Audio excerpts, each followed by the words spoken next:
Last week on Night Crew. I slowly brought the crosshairs to where I thought they needed to be, and all of a sudden that thing went off before I was ready. Then I remembered those lights were scanning the horizon, and I'm thinking, holy crap, I missed. I was in my head thinking, okay, he's gonna wait on me to tell him to shoot, and all of a sudden I hear this click, and I'm thinking, oh crap, he just dry fired. Now I'm kind of in a panic mode. He's weaving in and out of some mesquite trees, and finally he levels out, and I pull the trigger, and I hear the thud, and I see him go rolling over. I'm thinking, phew, I kind of saved a bad one there. At least I killed him. We were this close to shooting that coyote. We're thinking, well, that's that same coyote. Well, it wasn't. It turned out to be a big old bobcat.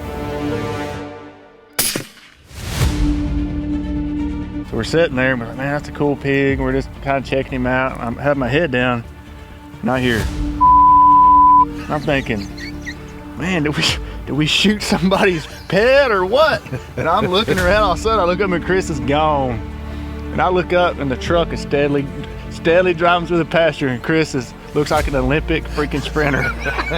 He hurdles one fence, he's getting it across then he hurdles the next fence. I don't know how to even give the story justice, but it was the funniest stinking thing. Just watching Chris hauling ass across this field, hurdles these two fences, gets to the truck in the nick of time, dude. I was rolling. I can move pretty good for a big boy when I'm motivated. Well, you were motivated.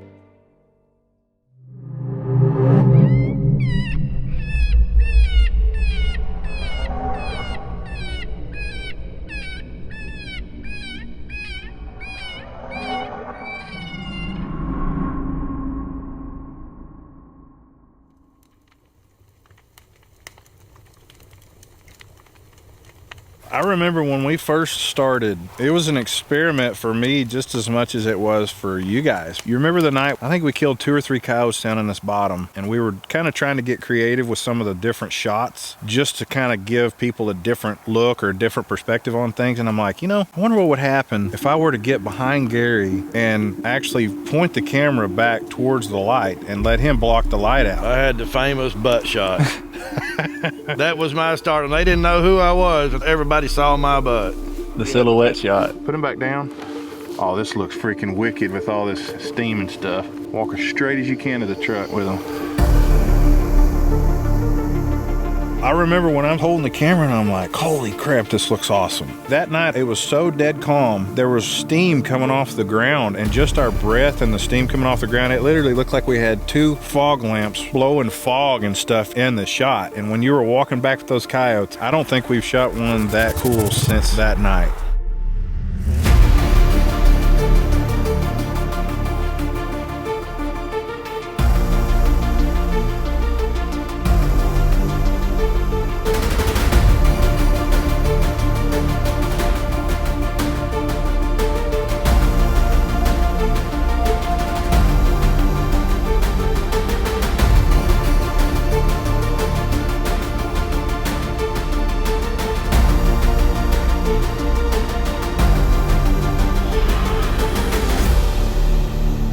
The one I like is whenever you're holding the animal up and the shadow is casting on that round bale. Oh, the bobcat we held up in front of the hay bale. Yes, that was wicked.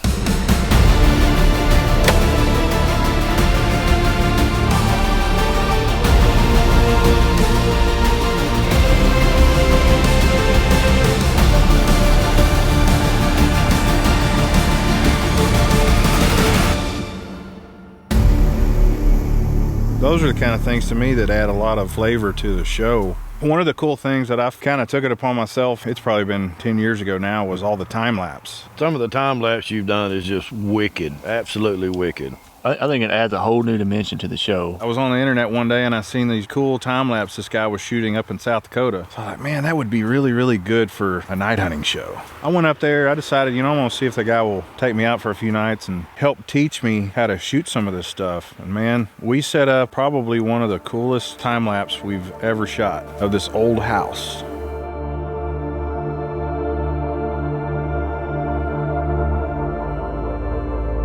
It was the guy's dad's home place that he was born in and raised in, and it was literally, the whole house was leaning, but it was cool as heck. We set one shot up where it was facing straight up in the air when it went through the door, and as it went through the door, it turned sideways and was looking in the house like somebody was walking through the door and kind of looking around. It just turned out super, super cool.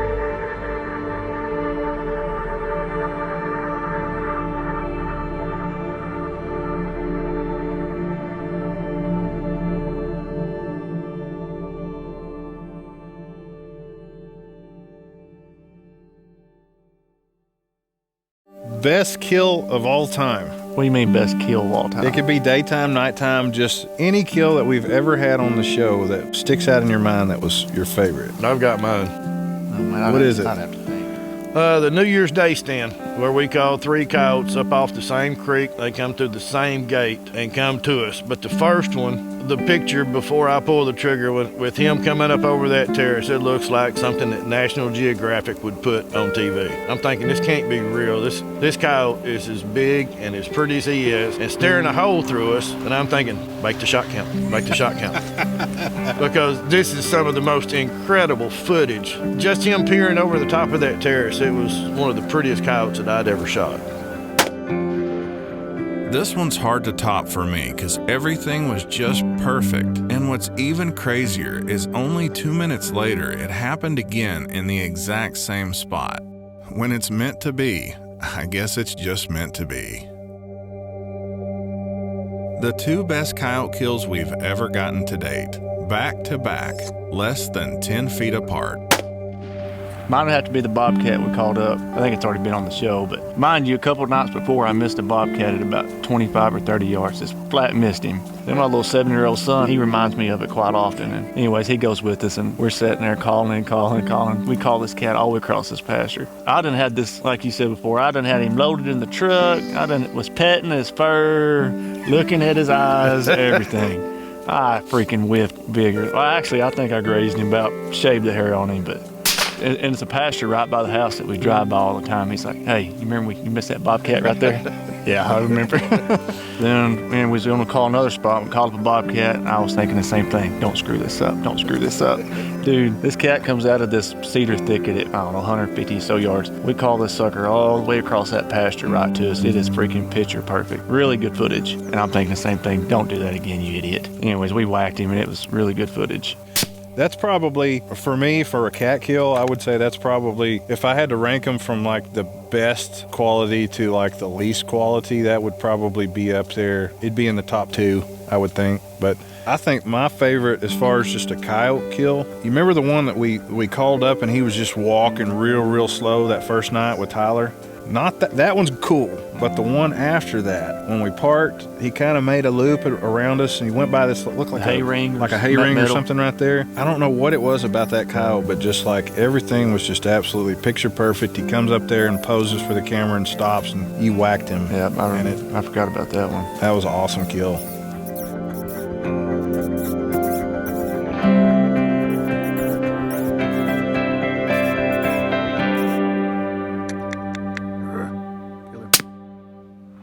Best miss of all time. Personal miss? Overall, the best absolute bonehead, never gonna ever happen again miss of all time. Good footage wise? It don't matter. Oh, hush. I played the 5th. I'm gonna go ahead and I'm gonna say the absolute best miss in the history of Night Crew would have to be the gimp. The daytime gimp? It would have to be. He only had 2 legs. He didn't run right. Kind of like a pinball machine. He didn't run right. Every time I'd shoot, evidently he would drop. No, we had hunted there about a couple months earlier, about September. We had one come out about 100 yards down through there, and I pulled up and I shot, and I watched through the scope. I saw the explosion of hair. feeling pretty good about myself. I looked over at my son. He said, Dad, he got up and left. I said, no, he didn't. And Chris said, I think he did. We went and looked, and sure enough, he had left. I don't see any blood. I found enough hair to make a toupee, but he was gone. You obviously hit him. Lo and behold, about 4 months later, pretty much late in the season, we were up there. Exact same spot. Exact same spot. We sitting under the same tree. Ethan was with us again. And all of a sudden, this thing comes up out of the broom weeds. And I'm thinking, what in the crowd? He's paralyzed from the ribs back. And his legs are all curled in under him. And it's a balancing act. He would balance forward and pull himself on his front legs. And then when he stopped, he would go back and sit on his tail. And then when he'd move, he'd rock forward and use him front legs and sit back. He comes up there around the call, and I've got the scope all over him. Now, we're talking 25 yards, daylight, and I'm all over him. Chris said, wait. Let's get more footage of him. This is crazy. Not Chris. That didn't ever happen. Let's get more. Just be still. And that coyote is looking around, and then he rocks forward, and he'll get up closer, and he'll rock forward. Chris, wait some more. I'm thinking, dude. Well, I knew he wasn't going nowhere. Nowhere in a hurry. But he come around, and when he did, he smelt the trail of where we set the call out. And it was an instant about face, and them legs looked like little sewing machines. And he was all over the place, and he started leaving out, and I tried to hit him running. And I missed him, and then I got mad. Then I started laughing, and then I tried to shoot him one more time on the way out. Now, granted, he's only running about 6 miles an hour, but I still can't hit him. And I'm sitting here thinking, surely I didn't miss him at 30 yards like that. I didn't think he could run as fast as he did once he finally took off, because he didn't wait around to think about it. It was just like, I bet he was running 100 miles an hour in one spot. The thing to me that was so crazy about it, when I seen him the first time, I looked at him, I'm like, what the heck? It was taking me a minute to process what I was looking at. But at any rate, I'll say this, I'm sorry for holding you off on that coyote, but it ended up being the best miss of all time. It's a better story than I missed, but yeah, I still hadn't lived it down. I've never seen that situation before in my life. I am gonna say that.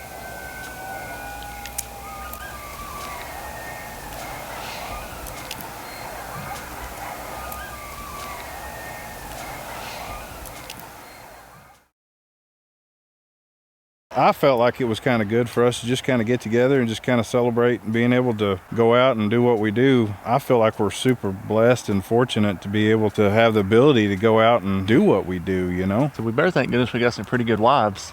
Yeah. Oh, yeah. I sent mine a super long, sweet text the other night. Thank you, baby.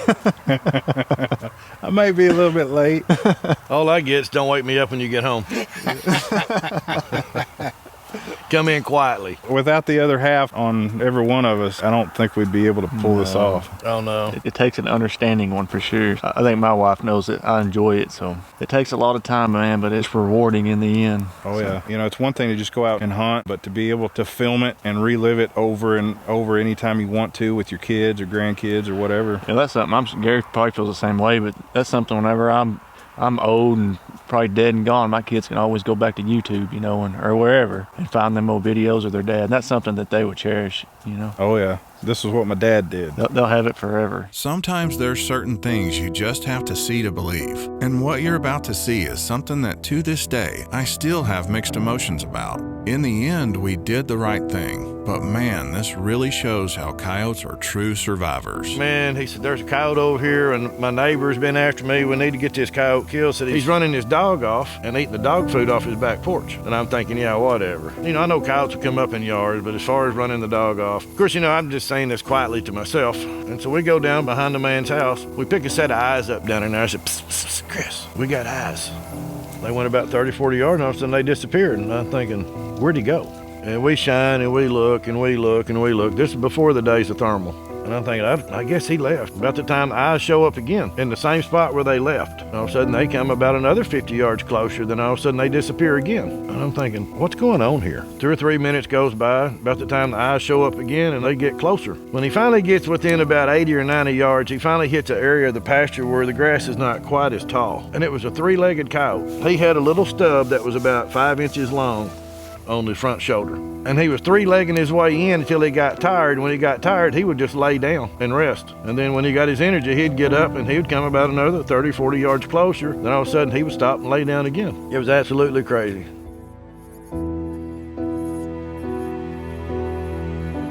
Besides the crippled coyote we talked about earlier, this is one of the most unique stories ever in our history. To think a coyote with that kind of disability could not only survive, but actually make a living off someone's back porch on nothing more than dog food. That's unbelievable.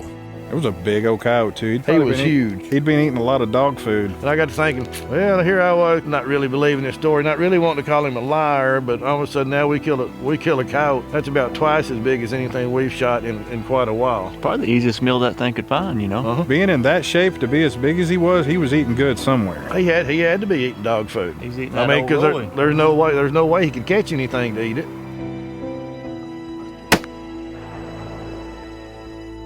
If there's ever been such a thing as a mercy killing, this is probably it. And the time had come for someone to put him down for good.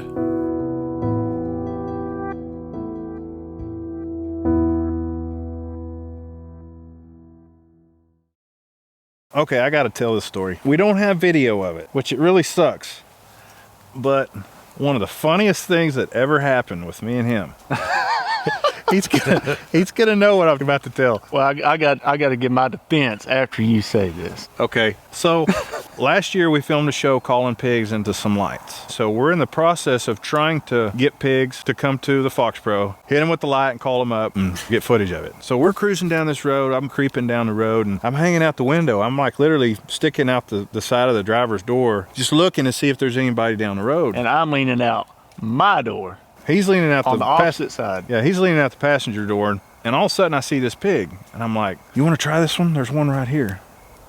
So Ronnie leans out the window and he looks, and he's like, I guess." Thinking to myself, "You guess?" He's like, "You sure?" And I'm like, "Yeah, dude, let's give it a try." So I'm like easing out the door real quiet and trying to, just be real quiet, because this pig is like 60 yards from the truck. Big old boar. He's sitting there. He doesn't know that we're there, just milling around, just minding his own business, just going to town on some corn, okay? And I'm thinking, okay, we're going to get out real quiet like and get in the back of the truck. All of a sudden, Ronnie's just like, gets out the truck, opens the door, slams the door real loud, makes all kind of racket, getting the call, putting the call up on the top of the truck, clanking and banging everything around. And I'm looking at him like, dude, what in the world is wrong with you? I haven't said it yet. But he keeps on. I'm like, okay, I know. Was I being that loud? Huh? Was I being that loud? You were pretty freaking loud. And I'm thinking to myself, looking over here watching this pig, and about that time that he gets up in the truck, this pig's kind of getting like, okay, what's happening here? Something's not right, So Ronnie gets up in there in the truck. I get the camera up, get everything ready to go. He's still making all kinds of racket. And I finally am like, dude, you being loud enough? And he's like, what? And then finally I was just like, here, take the thermal. He takes the thermal, he kind of looks around with it, and he goes, oh, dude, there's one right here. And I'm like, no, you don't say. I had been looking at a pig 50 yards from the truck, and when he hung out the window, there was a pig like 800 yards over there. I'm thinking, why are we stopping 800 yards from this pig? Going to try to call this pig up. I was like, let's get a little bit closer, but whatever, dude. Let's just give it a whirl. Give it a go, whatever you say, Chris. I was like, dude, there's one right here. Chris like, really? No. He was so sincere when he said it too. It was like, this journey has clearly taken us down lots of paths, but it all had to start somewhere.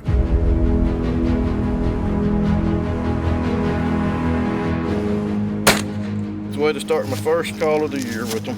I enjoy it. Predator hunting, I don't think it gets any better.